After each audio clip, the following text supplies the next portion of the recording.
All right, welcome back to the show, late night edition. Yeah. Yeah, we burned a little midnight oil tonight. Me and Will jumped on here. We hadn't done one of these since the summer. It's officially fall now. So going to jump on here and do a little recap of what summers look like. Hunting It's season's kind of, 2 weeks away. yeah. Well, technically, we could hunt Saturday. Yeah, you Oh, may end up hunting Saturday. Ohio opens Saturday, and I'm strongly contemplating it. I'm gonna keep an eye on the weather.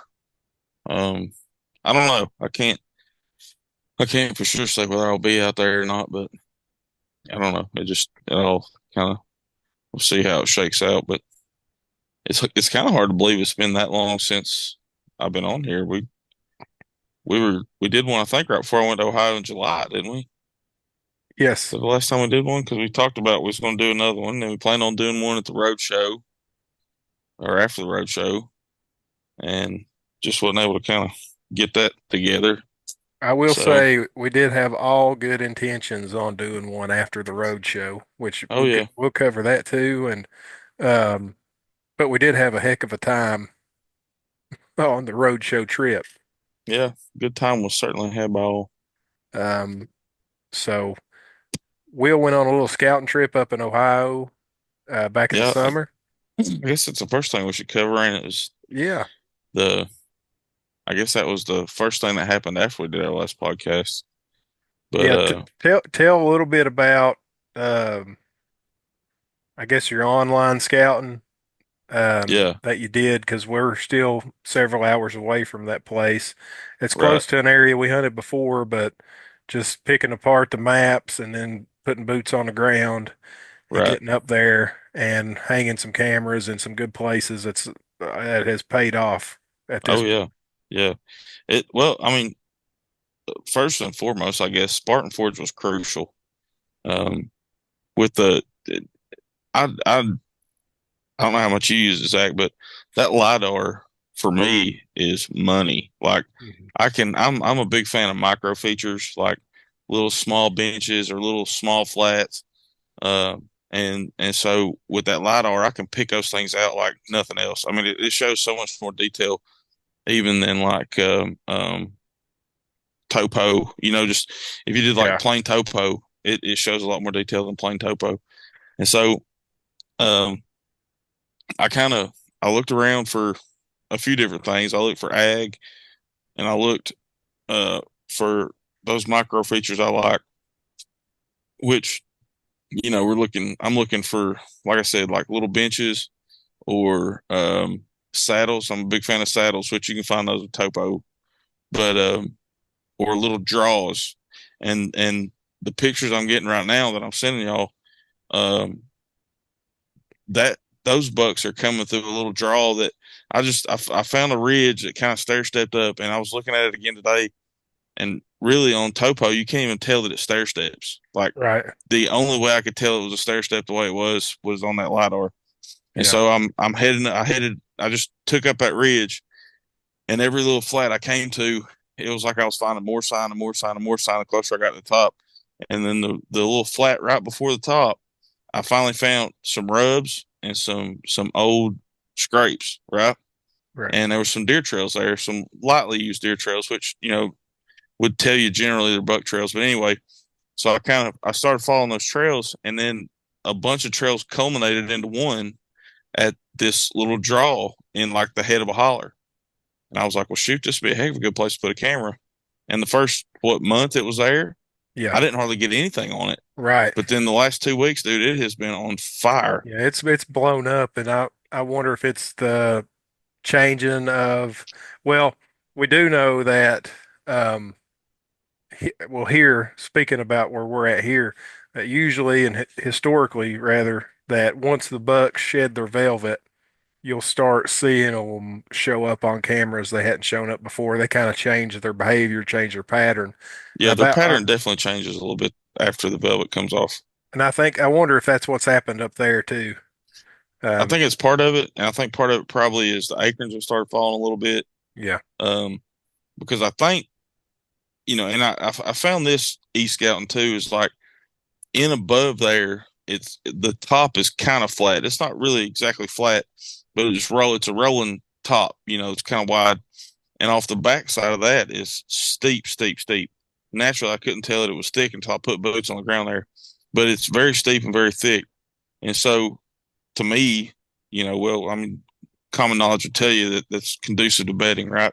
Yeah. And so every picture that I've got of the early or the evening time right after dark or sometimes just before dark has been coming down the trail going in to the the valley that I came up out of. Every picture I've got of the early morning, say 3 o'clock on in the morning, has been going back up that trail. And so I've kind of determined, I think what's happening is they're going across that top to bed on the backside on that south facing slope. And then in the morning time, they're coming up and, or the evening time, they're coming back across and feeding down in those hollers at night. But Yeah, as hot as it's been too, I'd say you're right on that. They're probably staying on the south sides of the ridges. right in the shade, I mean, it's the coolest places they can find off in there during the day. And it's like I said, it's really steep and it's kind of gnarly off in there. So I think that's what's happening. I mean, I'll know more the first time we get up there, and I can kind of check the sign again. Because like I said, we're like we both just said, it changes Hmm. between July and now. Yeah.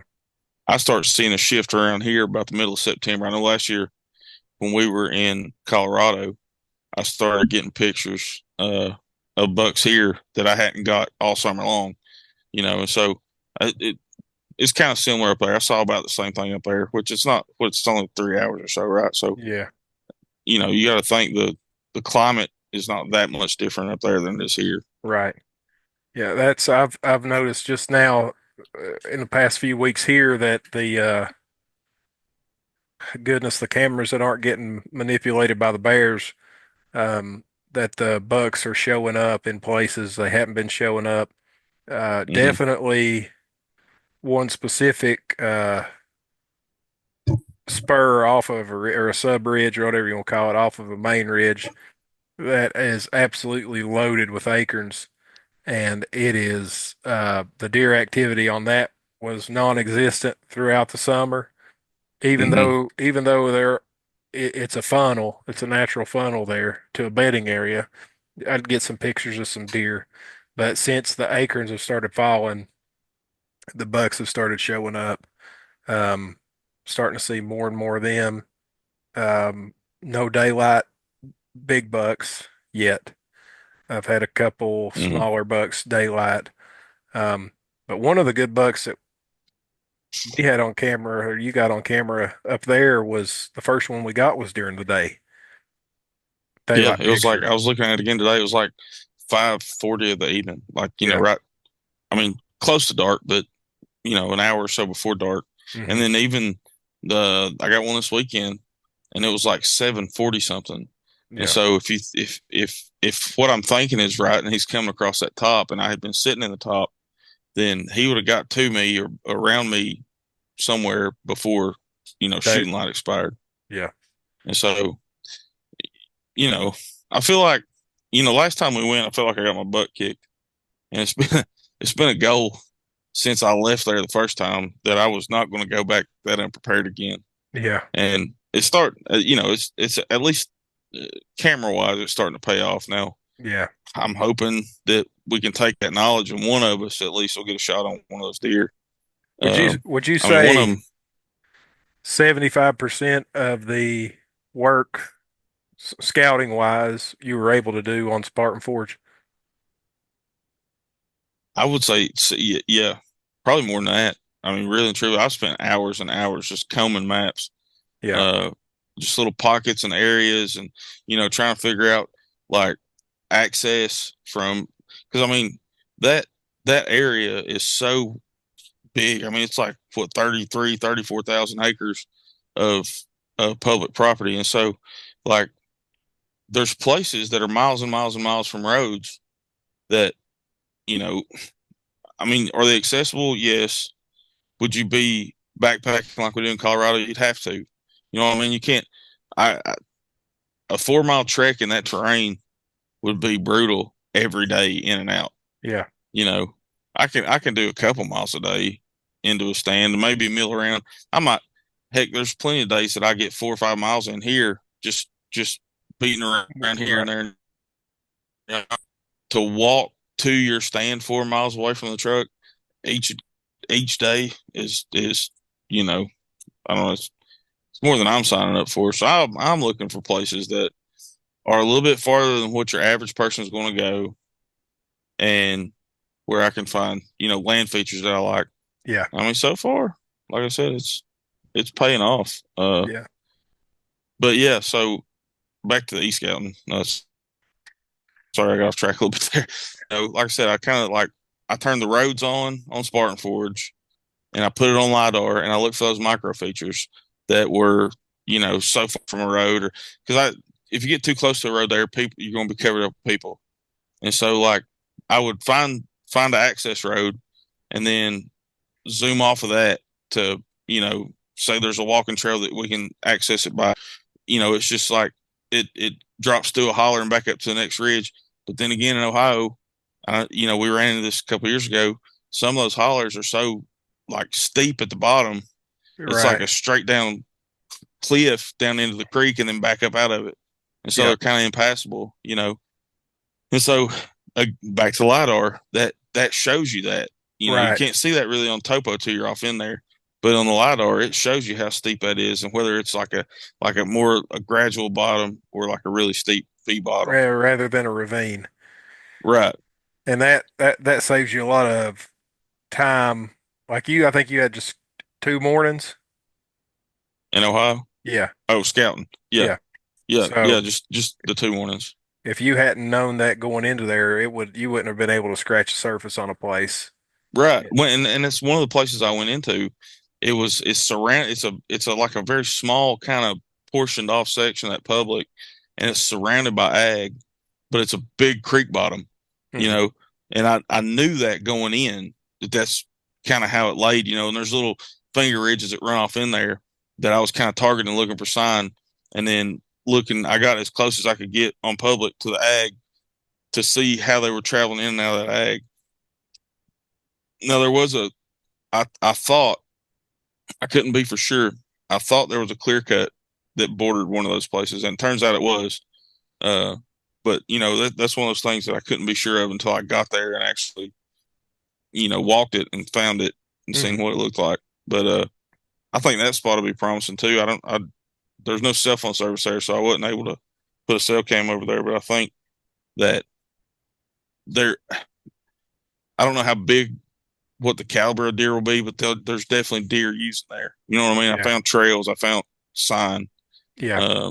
It's just it's it's not far from the road, which I didn't like, but it might be one of those little hidden gem places. Kind of what I'm hoping, but time will tell. Yeah. Um, I plan on spending not a ton of time, but a fair amount of time up there this year. I Yeah. mean, some of those bucks we got on camera are world class whitetails. You know what I mean? Yeah. I mean, they're worth the trip up there for a few days, a couple times at least. Absolutely, At absolutely. least. And the good thing about there is their season lasts a little longer than ours does. It does, Um, and there's not a lot of gun season. Um, it's primarily bow, which I like, yeah. a lot. So I think that gives out of staters an advantage to me. I mean, because if it's set up like our system is here, to where like right there in the middle of the rut, it's all the gun seasons. Hmm. I mean, that's when all your big deer get killed, and so up there, it's there's I think there's what a few days of gun season, and then right Yeah. in November, and then Late powder, yeah. what we would call late black powder. Um, is toward the end of the year or But first of the even year. that's only like a week or a week and a half or something. It's not So, that long. yeah, I'd have to look. I'm not for sure. Um, but yeah, so you've done all the legwork on that. It's just time for time to get up there Yeah. and Yeah. Now and it's just getting in there and getting after them. yeah. Um, so after that, we wasn't too long after that we went up to uh we stayed in Bath County Yeah. at the house. Had a What heck about, of a weekend. yeah. Ate really good. Had a good time. Almost like a little retreat, you know? Yeah. Oh yeah. It's the annual.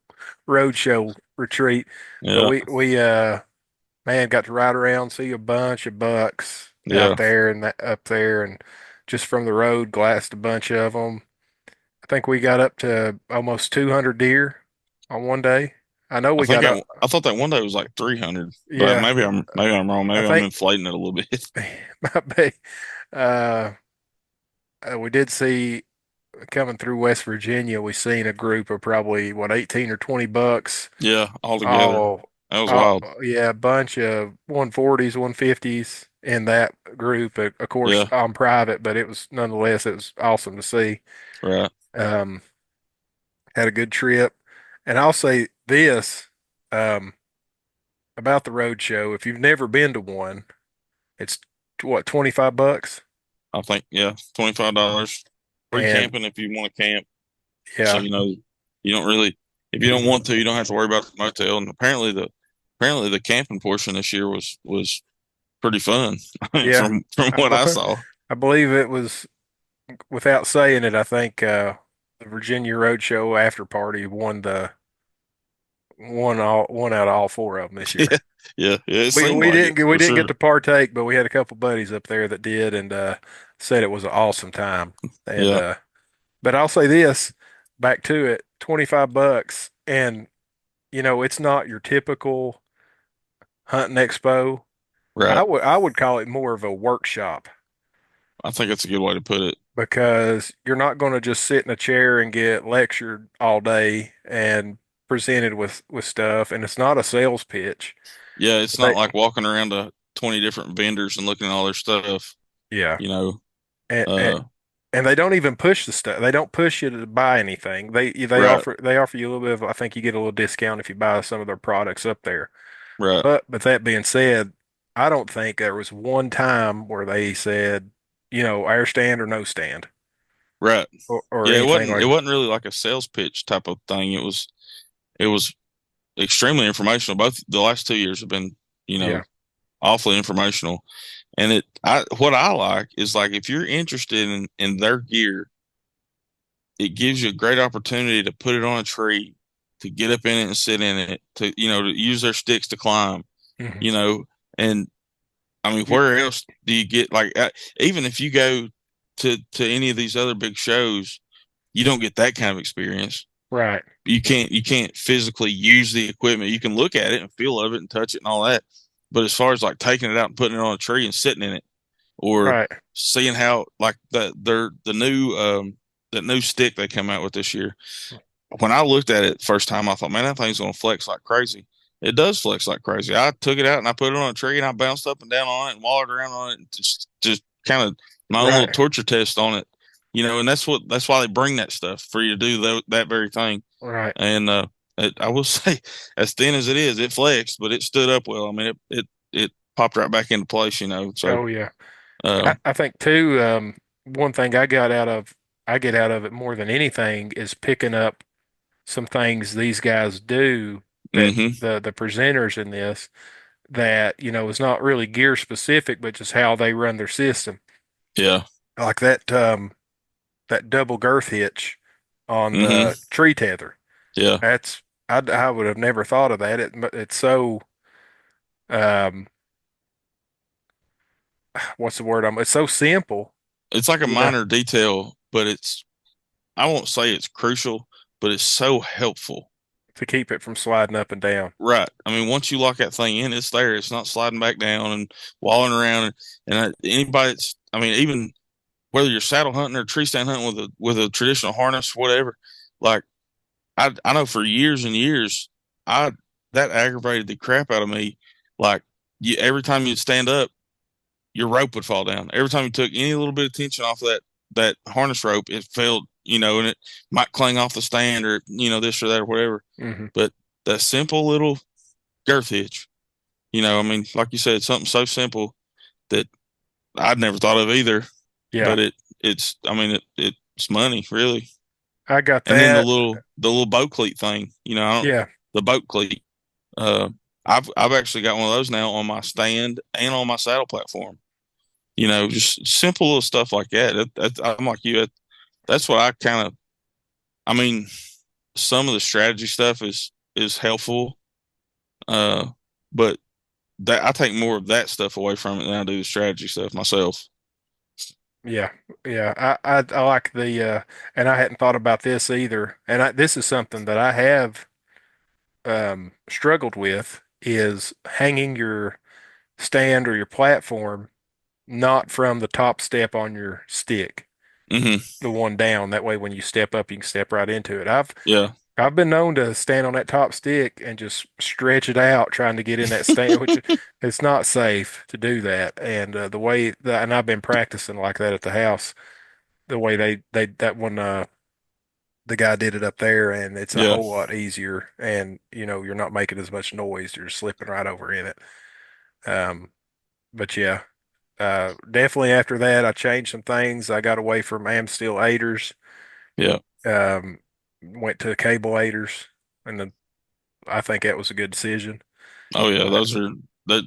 If you've never used them, you need to at least try them because they're so much simpler. Now, mhm, if you're one sticking or something like that, they're not really applicable. I wouldn't say because you kind of need like a 3 or 4 step aider if you're one sticking.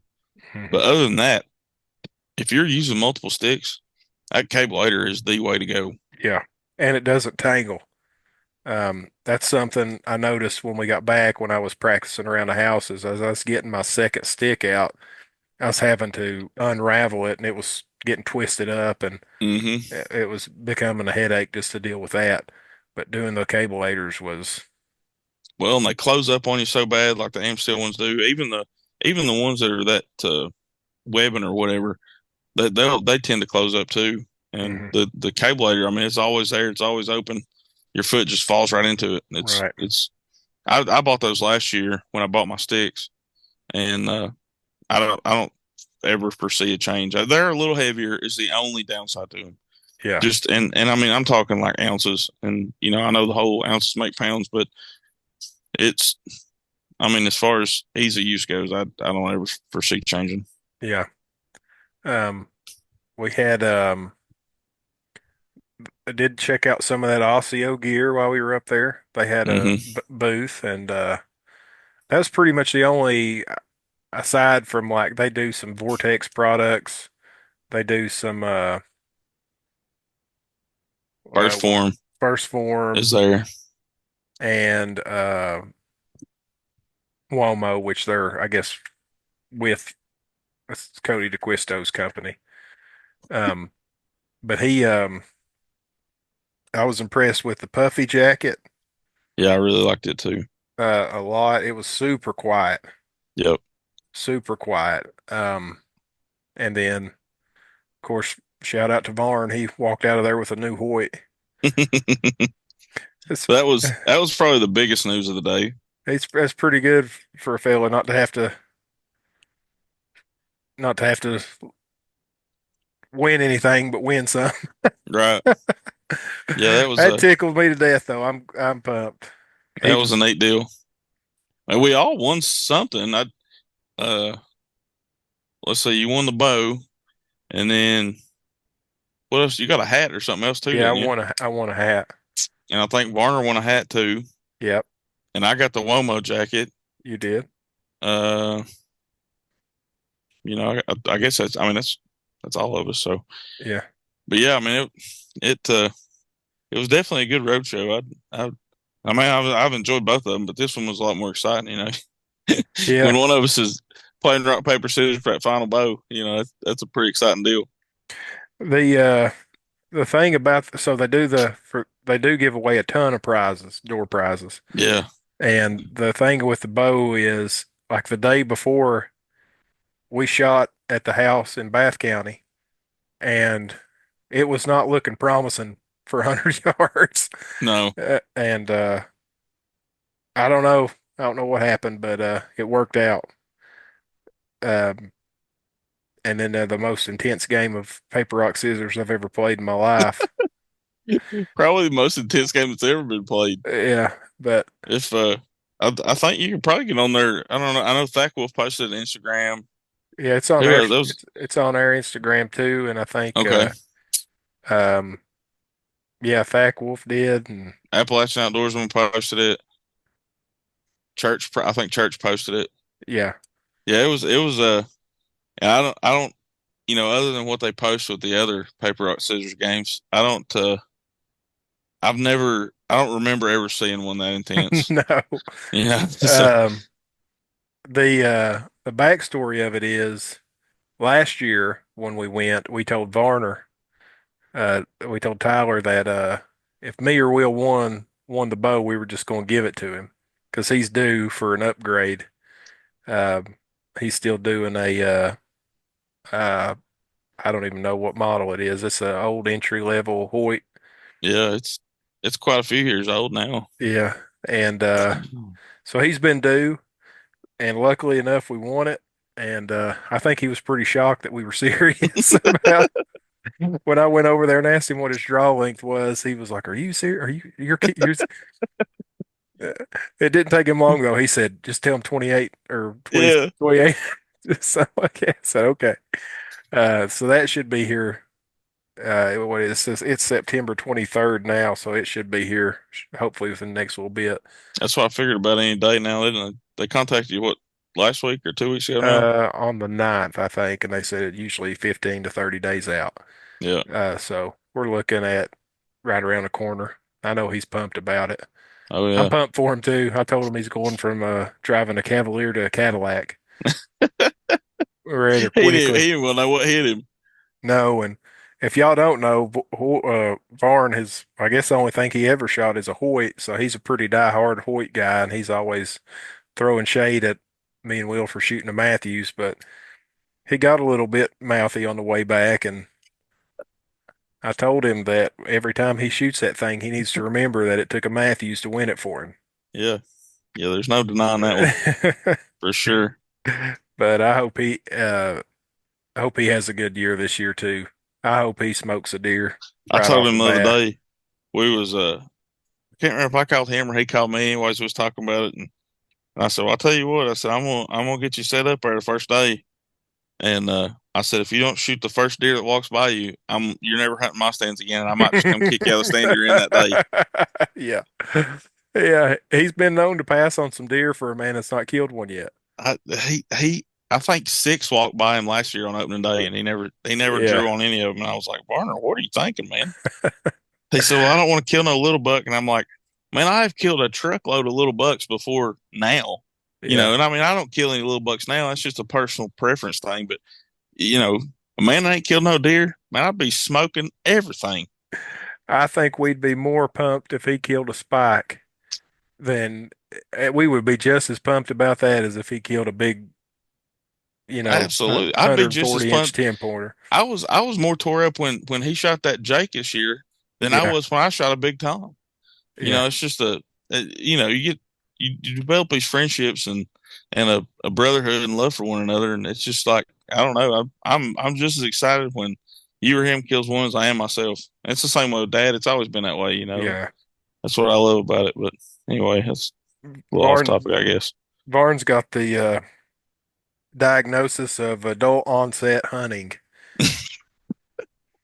That's fair. That's a fair assessment. Yeah, and he's eat up with it. Which I'll say there's been several guys that are our age that never really hunted Yeah, that just this year have really took an interest in it yeah. and are getting out in the woods a little bit, shooting bows. Um, which I encourage them all. Like if you're getting into hunting, I would definitely start out bow hunting because it will teach you more about deer and hmm woodsmanship than going and not throwing shade at rifle hunters, but it'll teach you more about scouting, um, Scent control, scent control play in the wind.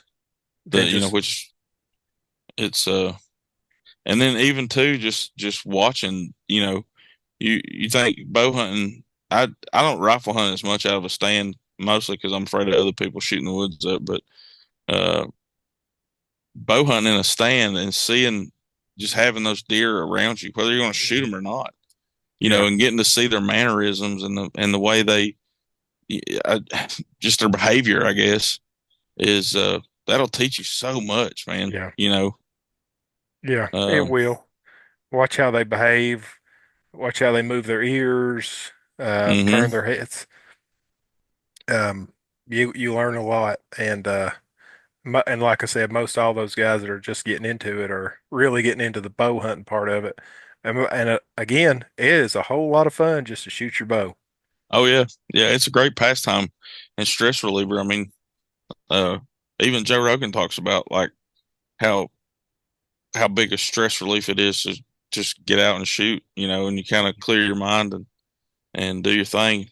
Even, I mean, heck, I've been outside and just been shooting terrible, but it's just a little, you know, time to Yeah, myself kind of thing, I guess. yeah. It's still, That's one thing that's since we moved closer to the office. Used to, I would unwind by driving 25 minutes to the house. mm, And now I get here in 5 minutes and walk out back and shoot a dozen arrows or so, and that just sets the stage for the evening. yeah, If it's raining, I just shoot inside. yeah. I've built up a bad habit. I don't have that luxury, but I'll get there. Um, well, after the road show, I think everybody's just been full blown scouting mode. I know, sure, I've I've been. got, I've got all but two of my 352 cameras hung in the woods. Oh, I've I've got, got, I've got a camera on, I would say a third of the ridges in the area that I hunt up there. yeah, and it's a big area. It's well covered. We'll say Yeah. that. I do have. I'm kind of focused on one deer again this year, the same one I had an encounter with last year, Hmm. who's got a bit bigger this year, and focusing in on where he's at. And I've got some cameras in there. I've kind of pinpointed where his core bedding area is. Hmm. Um, it's in a tough spot.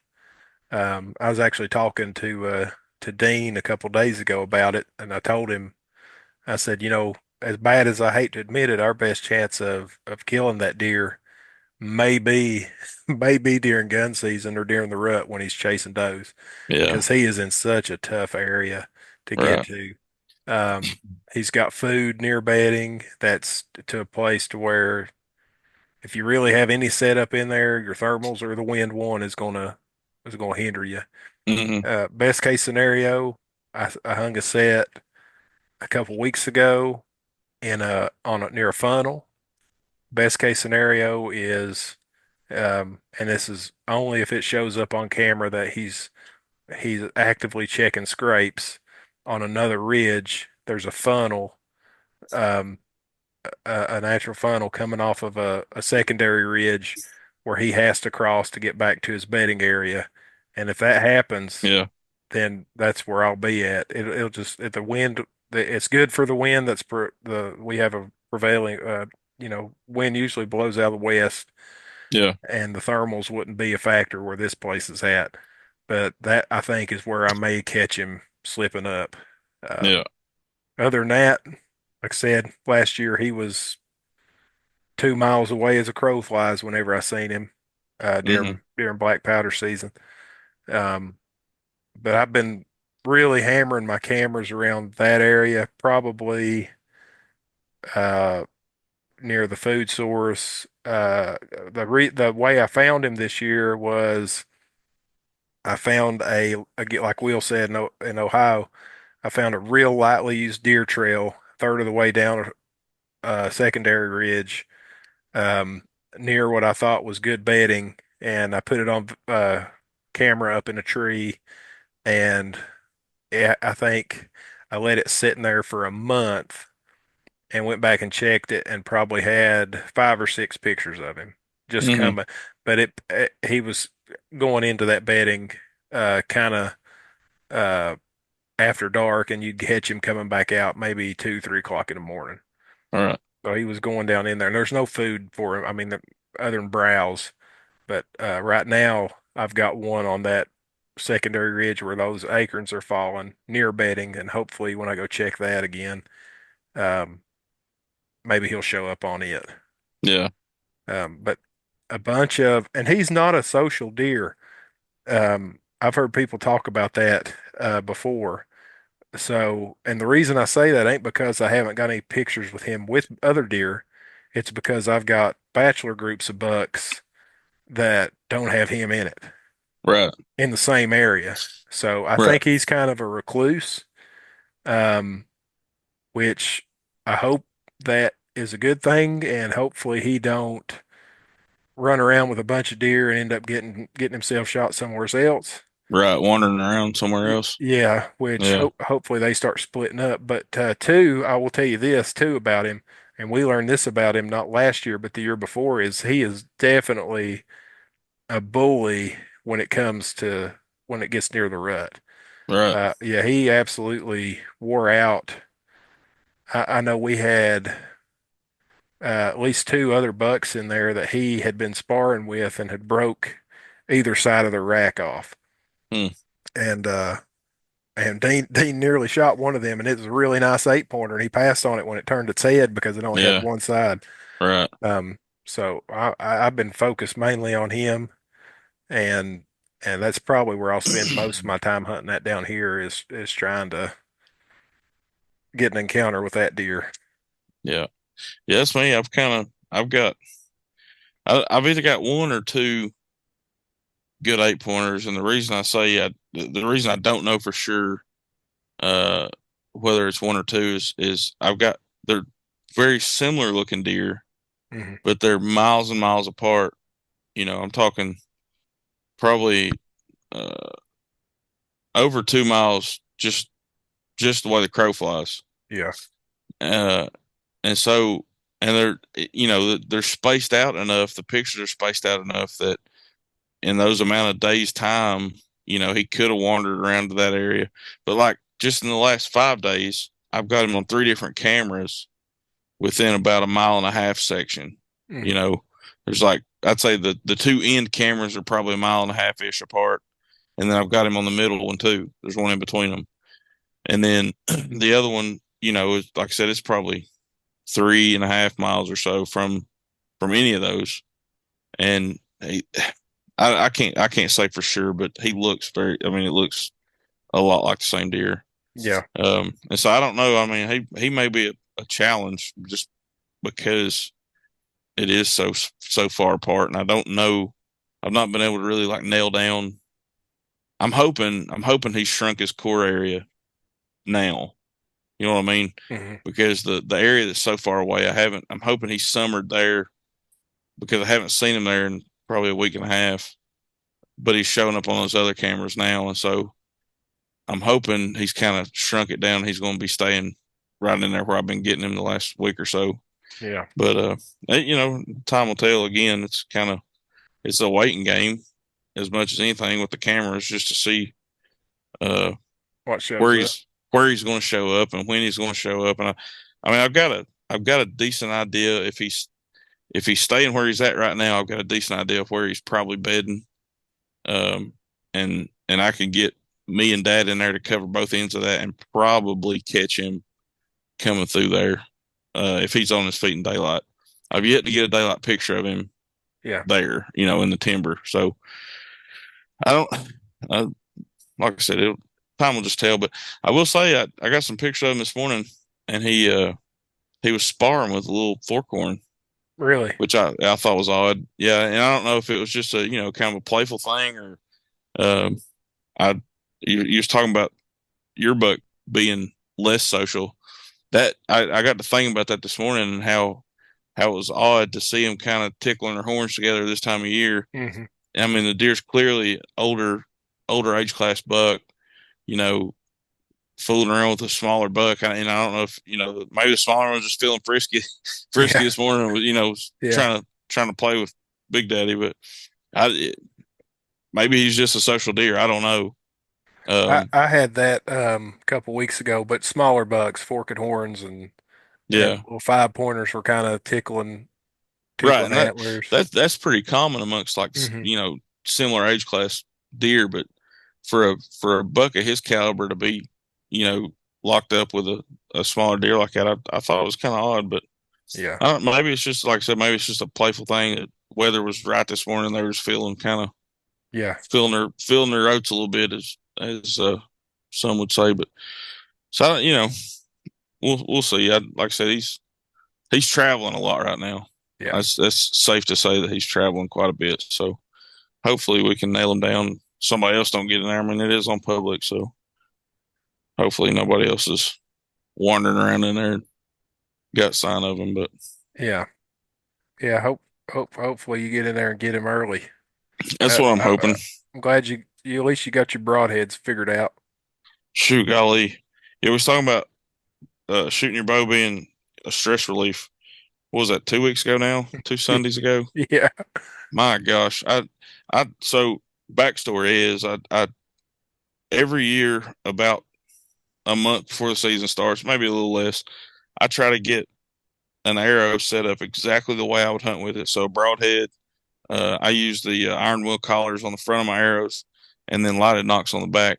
And I generally I'll shoot like two field tips and a broadhead, and I always shoot the broadhead first to keep from shaving, fletchings off stuff. But anyway, so I got the arrow set up to hunt with, and I took it out and shot it, and it was a little off for my field tips, which is not all that uncommon, and I called Zach and I was like, hey, we need to do a little bit of adjusting or whatever. It's no big deal. I didn't think. Well, I went out there Sunday and we started adjusting. The more we adjusted, that joker just kept getting worse and worse, didn't it? It It did. was it was the darndest thing I've ever seen. Like I was ready to throw it away.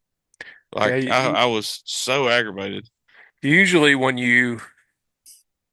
your field points are hitting, so if your broadhead is hitting to the right of your field points, you'll just adjust your rest to kind of meet in the middle. Yeah, And with that, it just wasn't doing it at all. yeah. It was all over the place. So I think at one point when we even moved it, we actually reversed them, and your broadheads were on, and your field points were about 6 inches right. Yeah, And it was a headache, but no, you got that lined out. yeah. Come to find out, my cables had stretched and my axle to axle was off a little bit. My rest was still off a little bit. We kind of had to start at the base and work back to the middle, but we did get it lined out, so we're good to go now. But I tell you, for about a week, well, 5 or 6 days, that was a pure headache. Yeah, But yeah, I I feel for you. it's it's throwing some darts now, that's for sure. Yeah, it is money. yeah. I'm actually working on a bow right now that I was having an issue with tuning it, and after you told me that, I tried everything to try to get it in time, Hmm. and nothing was working. And I said, well, let me measure the axle to axle, and sure enough, it was about right at a quarter of an inch longer than it should be. Yeah. So I adjusted that, got it back down to where it was supposed to be, and it was all good from there. And you know It, what's weird? I was thinking about this earlier today, like, and I think you've kind of noticed the same thing. My string, those match strings haven't stretched hardly at no. all. I've had no peep twist, no string stretch, no, the bow stayed in time Hmm. since I took it out of the box. But the cable stretched, which was odd. I can't remember ever having that happen before, but I don't uh, think I've had it. Occasionally, maybe after your initial first 100 shots, 150 shots, you'll have to go in and just add a twist or something. yeah, But I hadn't I think we seen put that four happen. four twists in each cable. I Yeah. think so. We did that, but Um, but usually like that, that was the first. yeah, Um, which after years, I checked mine just to make sure everything was still kosher on that, yeah. just to be safe. I'm glad it was because I'd hate to went down that rabbit hole right now. Try- It's not the right time of year for Yeah, sure. no, it's not. I actually had a guy, uh, a friend through work, message me on the way home this evening, a picture of his bow. And he had a V3 27, I believe is Uh, what it was, that derailed on him. oh gosh. And he went down to he's from over in Bristol, but he went down to Beverly's because he trusts Aaron down there quite a bit. And after going through it, he said I said, "Well, did you get it fixed? Did he get you set up?" And he said, "Yeah." He said, "Sure did. I walked out of there with a lift." So, That's one way to fix it. but he got the what is it, earth color, Yeah, earth faded to black. It's a yeah. really good I bet looking that's a bow. slick looking bow. It was really good looking. He was Wow. messaging me. He's He said, I've run into an issue though. He said, I'm sighting my HHA back in and um, the sight tape I need, I don't have anymore. Mm. Which I said, you're in luck, my friend, because I've got a whole brand new pack of them right here. Oh, that's good. So I might meet him over there next this coming week just to hook him up because I think Yeah. he wouldn't have his in time for the season. Right. But he's pretty excited about it. I like the bow a lot. And I think I've said before that the draw cycle is not as near as smooth as the Phase 4, but man, it makes up for it in speed. I put those 75 pound mods on mine, and it's a noticeable difference than the 75 I was shooting last year. But I was kind of paying attention to that the other night, and I was just slowly pulling back, pulling. And, other than that first little bit of take up, Yeah. once you start into the hump of it, it's pretty smooth. I mean, it's Yeah, not, it's not gonna like rip your arm off or nothing bad or yeah, it's not a wheel bow, but I mean, it's pretty daggone smooth. yeah. Well, you But are and it shooting is you're lightning fast. you're amped up to 75 pounds. That's some of us weaker guys. We gotta take what we can get. Yeah, well, I mean, I I probably if I had it to do over, I'd have probably stuck to 70 pounds because it's plenty fast enough for 70. Yeah, I've shot 75 for the last what 4 or 5 years now, and so I thought, well, shoot, I might as well shoot 75 on this one, yeah. and it is a noticeable difference, uh, more It's noticeable quick. than the V3 or the Phase 4 was. Yeah, it's Um, quick. even the draw weight is a little more noticeable too. I noticed. Hmm. So I've been shooting a lot just to try to get myself used to that because I've shot 70 for almost a year now. I got it in November last year, so um, it's taken a little bit of getting used to, but I I think I'll be all right. Yeah, I think so. You'll blow through deer; they'll never know what hit them. Oh, that's what I'm Uh, hoping. Speaking of, that's Hopefully, if I am met with the situation, I'll blow through a shoulder if I have to. I I don't I don't ever want that to happen again. I kind of had a broadhead dilemma myself this year, but it's not the tuning issue. It was which one to shoot. Yeah, I've kind of, man, I don't even know. So I ended up settling on I'm going to shoot two different broadheads because they shoot together, yeah, and they're right there. I was super surprised at how accurate the iron wheels are with your broadhead or with your field points. yeah. And I think this is either is it the S series? I'm not I th 100% sure. It's something like it's not like a single bevel. no, no, It's a it's vented it's a yeah, vented blade like a Montec or the ones yeah, I'm shooting are the same kind of same, but it's a two blade with a bleeder blade. yeah, They're a wicked looking broadhead, man. yeah. They shoot really good, and I'm going between those and these QAD Exodus, and both of these are in the deep six, and I kind of was handicapped myself into the deep six after messing up a few arrows. Hmm. But these right here, Yeah, and that's a good that's a looking head too. I was looking at them yeah. out there the other night. I do like it almost reminds you of a Muzzy Bone Crusher Hmm. tip on there. Yeah, I really do like that a whole lot. And the cutting diameter is pretty good. I think 1.25 inch cutting diameter. it's good So enough. I mean, yeah, but those two actually shoot together at 20 and 30 yards, surprisingly, and that's 100 grains, and this is 125 grains. hmm. And they both shoot together. That's wild, isn't it? Yeah, past 30, you get some major differences in the 125 grains. But Yeah. I'm not, our shots are usually 25 yards and in. So yeah, Um, especially this time of year with the foliage, which I've so, noticed. I don't know if you've noticed this. The leaves are starting to change yeah, earlier this year than they they are. typically do. That does not break my heart one bit. Not at all. Uh, um, so with that, I'm shooting these FMJ injections, the 4 millimeters, Hmm. and these are weighing at 505 grains. And were you here when we shot these the other day and just seen Yeah, how they were yeah, they were absolutely thumpers.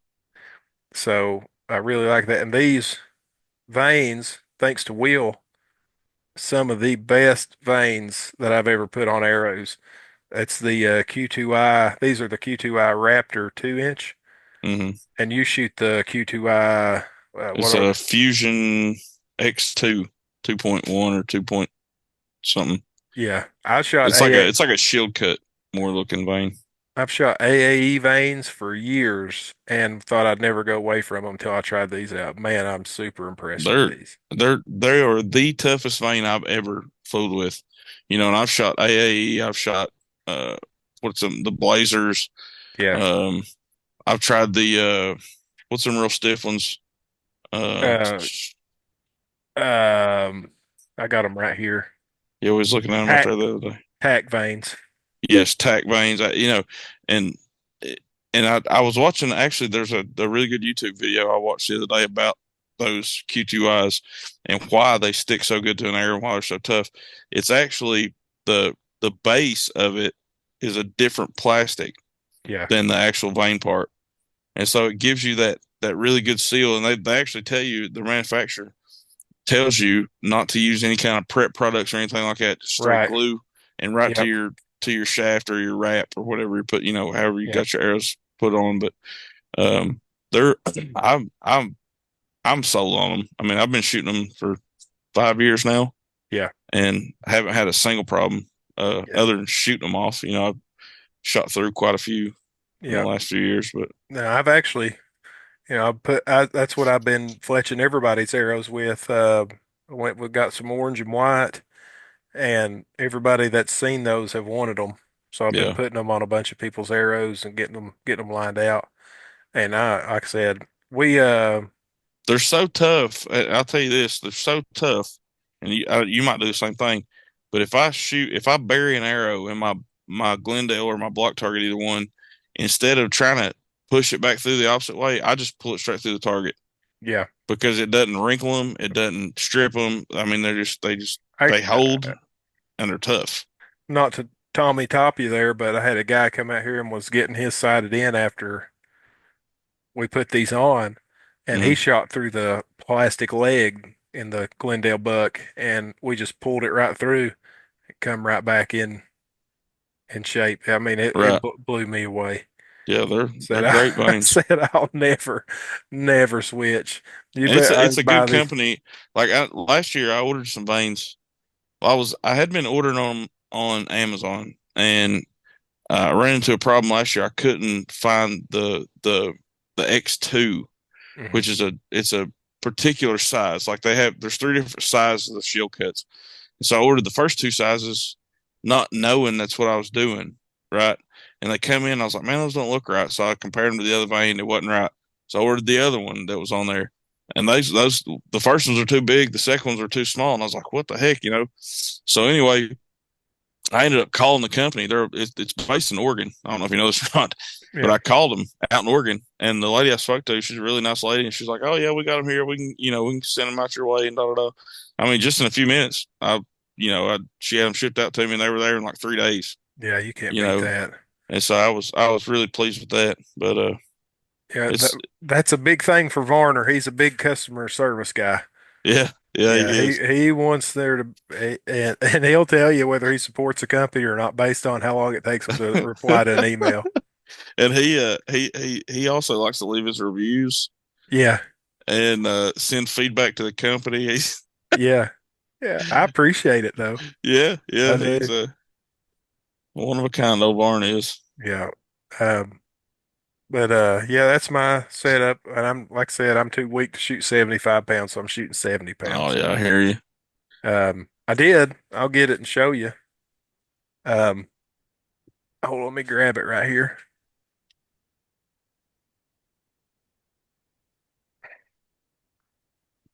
I did upgrade sights last week like a fool to That's a good looking rig.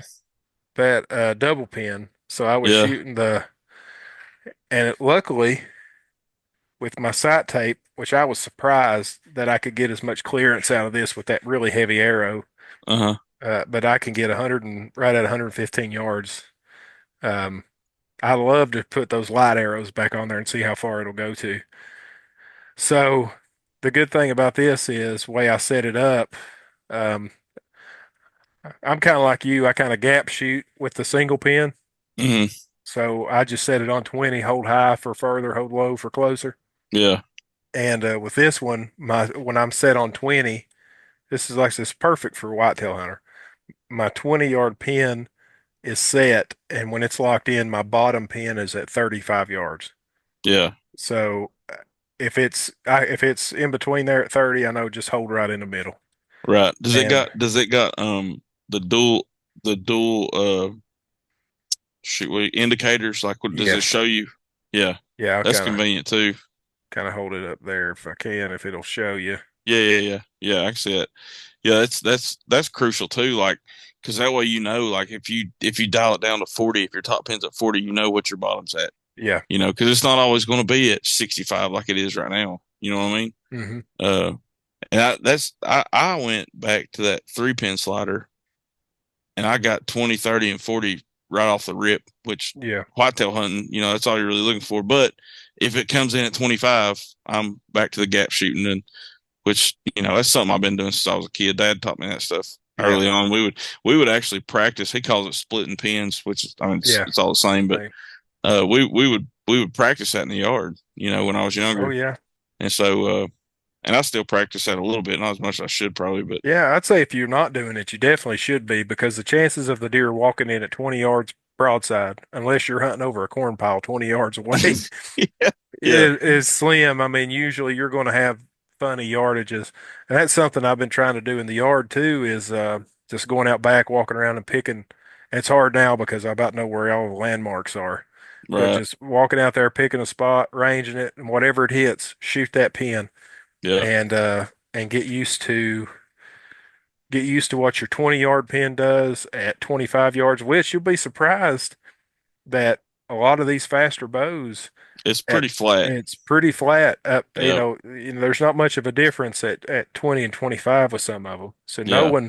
knowing what your bow does, it takes a lot of the guesswork out Yeah. when the deer standing there are coming in and you're thinking, man, I don't know if that's 20 or 25. Yeah. At least you know what your bow's going to do at both Right. distances. When I first started bow hunting, we would set you know, there wasn't any movable Right. sights then. It was all fixed pins. We would set them at 15, 25, 35, 45. Usually it's Mhm. have like a 4 pin. And so at the time, because the bows were, you know, not nothing like what they are now, you could set your 15-yard pin. If you were say a deer walked in at 20 yards, your 15-yard pin would almost sit on top of his back, Yeah. you know, and you knew then you were hitting in the vitals. Yeah. You know, it's kind of crazy how far we've came just in the last, what do you say, probably 15, 20 Oh years yeah. probably. I'd say I was, which the bow was quite a bit older than I was, but I was 12 or 13 when I started bow hunting pretty heavy. And I can't remember the model of it now, and it actually got stole from Dad, but uh, it was a PSE that he had, and he bought a Matthews Outback off a guy and handed that old PSE down to me. And I'm telling you, that was probably the sweetest shooting bow I've ever Yeah. had. Like, I mean, it shot itself. Like you get it Yeah. close and fire it off, and it's hitting the spot. Yeah. But PSC Nova was a good bow back then. I can't. I wish I could remember the model of it. But it, you Yeah. know, just an old bow that was quiet, and it had those old like the spider uh silencers Yeah. like we tied on this bow. Yeah. That it had those on it, which Mhm. you know, and that's kind of why I went back to that this year. It's just a nostalgia thing. Uh, it's funny that everybody that sees those, like, man, that looks awesome. That takes me back 25 years, you know. Yeah. And it does, but and it probably, I mean, it probably slows it down a little bit. But when I mean, a bow as fast as that thing is, who cares if it Yeah. slows it down a little bit? It's not Yeah. going to make that much difference. Yeah. And But not to beat on a dead horse, but the first pins I had a bear, not a bear, a Darton Lightning, mhm, and the pins were brass, Yeah, and you yeah, had to have it wasn't an Allen head, you had to have a little wrench to get in there and loosen the nut on it and move it up and yeah, down. And on the tip of it, it was all brass, and you had to decide which color fingernail polish you were going to put on there. yeah, So yeah, I think I did red, white, and black. yeah, So 20, 30, and 40. And yeah, we've definitely came a long way. I wish I still had that bow too. There's several bows I wish I'd have kept over the years. yeah, yeah. I've been through. I think I've had five, Yeah. if I'm counting right.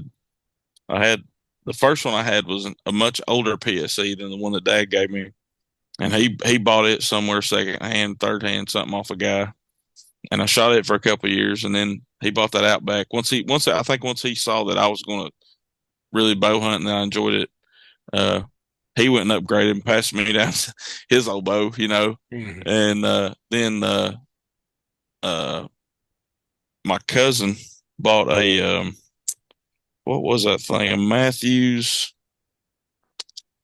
It was the first bow that they made that had a thin limb on it. It was a solo cam with a thinner limb.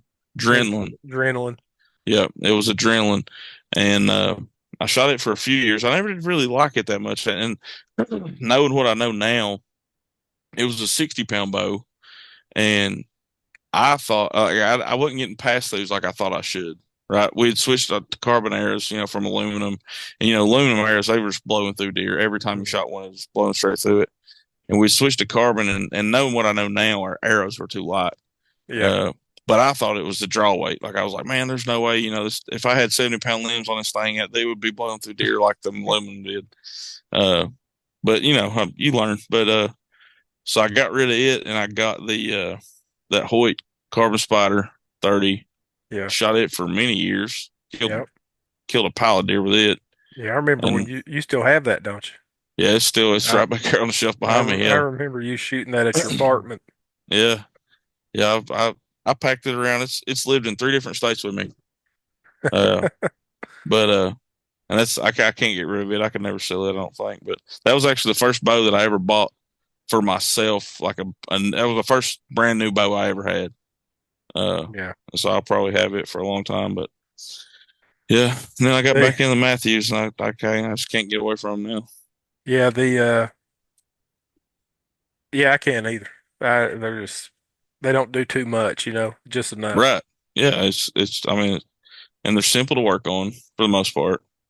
Um, I've never, other than last week, I've never had an issue out of any of them. Yeah. I've had the last four that they've come out with. I've never had an issue. They've always been, strings hadn't. When I had the V3, I never even changed the strings on it, and that was the old strings that everybody complained about. But I never had a problem with Yeah. them. The zebras. Yeah, I mean, they did me right. So, but That's all that matters. yeah, it's a little trip down memory lane there. Well, we'll Speaking of kind of, memory lane, before we get out of here, yeah, go I ahead. know I know we're winding down, but I don't. Have you listened to the new Bear Grease podcast, the Deer Which, Stories? not yet. The and for anybody that listens to this, do me a favor, and if you don't want to listen to the whole podcast, that's fine. I understand whatever it's an hour, whatever it is, but the last 15 minutes of that podcast is one of the most heart wrenching deer stories I've ever heard in my life. And I ain't gonna give nothing away, but it's worth 15 minutes of your time. Well, you've intrigued If me now. Yeah, I mean that all the deer stories on there are good, right? They're good stories, but the last one that it tore me up a little bit. I ain't gonna lie, it was a jerker for sure. Well, I'll have to listen to that tonight. Um, we hopefully here in a hopefully within a month, at least one of us will have a good buck on the ground. Yeah, yeah. I don't know how much time we're gonna have to do this. We best Yeah, lay plans of mice and men, I guess, but uh, I'd like to be able to do these at least every couple of weeks just to kind of yeah, update. But you can always keep up with us on Instagram. It's yeah, always, we're always doing stories. We haven't been doing stories as much now, but I mean, we've not been hunting and we've not been out a lot. But um, yeah. When hunting anytime I'm in season the ki woods, I'm posting stories and making posts, and so you can keep up with us there. And anything we kill will be on there. And uh, hopefully, we can get some good YouTube footage and stuff up in the Yeah, next few yeah. months. I know we've got some really good turkey videos coming after deer season. Yeah, it's funny. I've got people at work asking me right now, like, "Man, I got where's all them turkey hunting videos from this spring? I know you did good this spring. Where's all the videos?" I'm like, "Yeah, they'll just keep an eye on it. After the first Yeah, year or so, they'll be up there." yeah, I'm excited about that. Well, I know our goal a couple of years ago was to get Varner a gobbler, so we got him his first gobbler. Yeah, The goal this year is to definitely get him on a deer. yeah. I'm gonna put him on him again. I I can't do him no better than I did him last Yeah. year. He's just gonna have to draw and shoot at one. Yeah, that one place we've got close to the house here, I don't know how ideal it's going to be. Just loaded with bears. Yeah, maybe get him Uh, a bear under his belt. That'd be all right. I would not be against it. Yeah, He sent me. He's got a camera up there running, which is cool. He's getting cameras out in the woods and yeah. getting the whole th experience. But he sent me a video today. He's got it on video mode, and he said there are four in this video in case you didn't count them.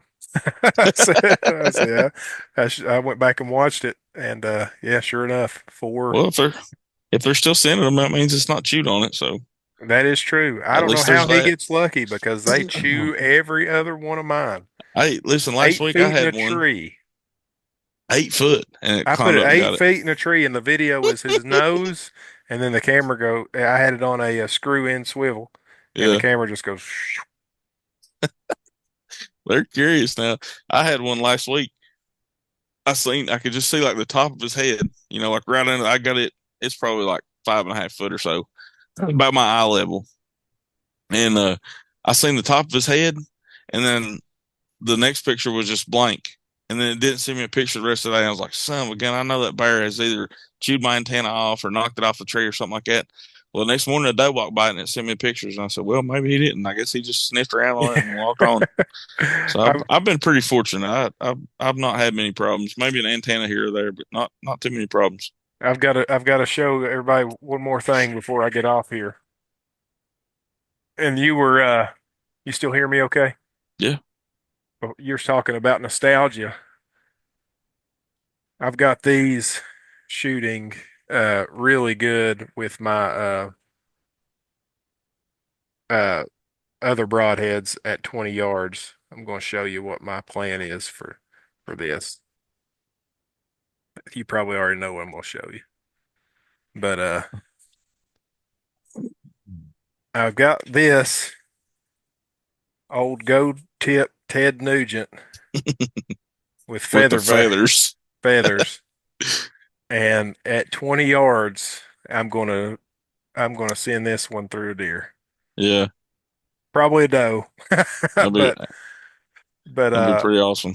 I'm going to I think that would be pretty awesome. And I probably won't even clean it off. I'll probably just bring it here and hang it up on the wall. Yeah. But I got those That is a good uh, looking arrow. fletching those veins with a Pitzenberger jig was a little different. Oh, you It's put them feathers on there? yeah, but Wow. they ended up That looks looking good. Yeah, they look good. pretty good. You're daggone right.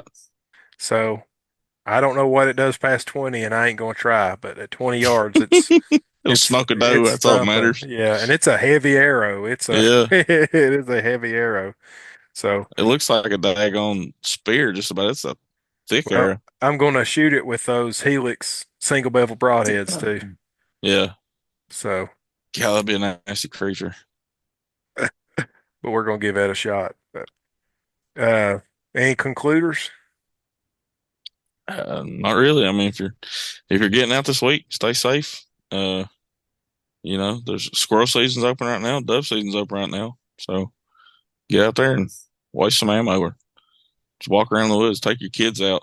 I can't. I'm already thinking about like Reagan getting out and doing that sort of thing. She's so interested in everything that I do anyway, Right. and you've heard her turkey calls, and she's every time I watch an elk video, she's bugling like an elk, and so I am so excited in the next 2 years, I hope, to get her out and take her squirrel hunting one time and get Oh her one of the yeah. little kids' bows, Oh yeah. just all the things. But uh that's that's what it's all about, really.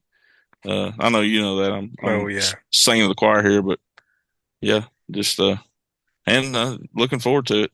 You know, we've been a long time coming, been waiting on this since December, January. So, Yeah. you Yeah. know, Yeah. I After feel turkey season's over, it's time to get switch gears, and yeah, yeah. we've got a lot done this year. I feel about as prepared this year as I've ever been. My gear is ready to go.